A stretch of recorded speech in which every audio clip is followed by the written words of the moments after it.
This is Vancouver, 1942, a West Coast port on alert. By day, newspapers warn of Japanese advances across the Pacific. By night, blackout curtains are drawn, and searchlights sweep the harbor for attack planes that never arrive. For decades, Japanese Canadians have lived and worked here.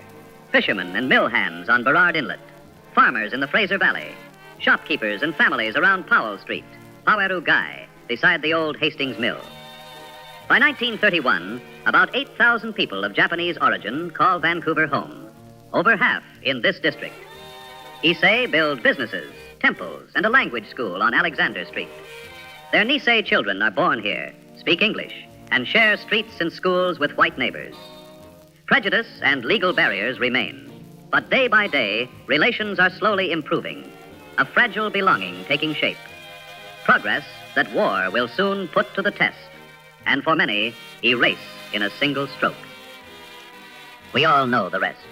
Japanese Canadians on the coast were declared a threat, herded through the barns at Hastings Park, and sent to internment camps in the interior, to road camps and sugar beet farms. Their homes, boats, and shops were seized and sold off. Powell Street's Japantown never truly came back. Only a few buildings and plaques hint at what was lost. What needs to be focused on here is why this happened.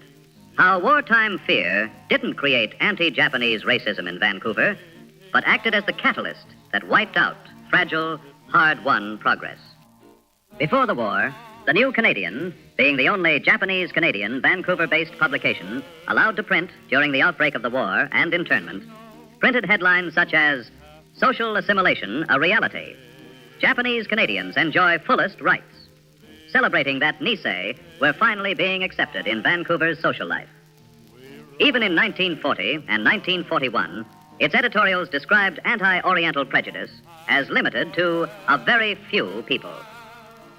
But after Pearl Harbor, the tone of Vancouver's press shifted overnight. Local dailies warned of enemy aliens and fifth columnists, feeding fears of sabotage and invasion. In months, progress toward equality vanished. The same Japanese Canadians once praised for loyalty were recast as threats to national security. The war didn't invent racism. It legitimized it, accelerating prejudice into state-sanctioned internment. The story here is more than just barbed wire and camps. The key issues are about who really belonged in Vancouver. Articles from the New Canadian and memories presented in oral history collections show how before the war, everyday life between Japanese and white Vancouverites was slowly improving. Kids sharing classrooms and playgrounds.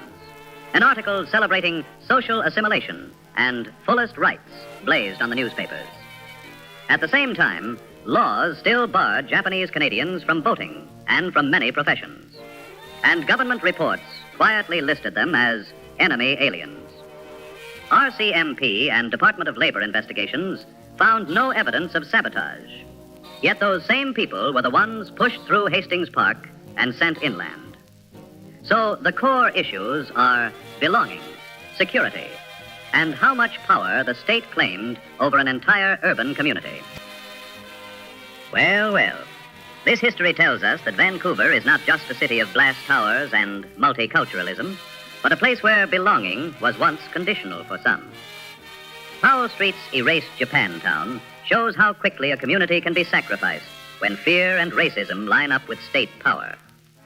The fact that pre-war relations were slowly improving makes the betrayal sharper. Progress is not guaranteed, and it can be undone. Remembering what happened to Japanese Canadians here forces us to ask, in every new crisis, who we're willing to exclude and whose rights we treat as expendable.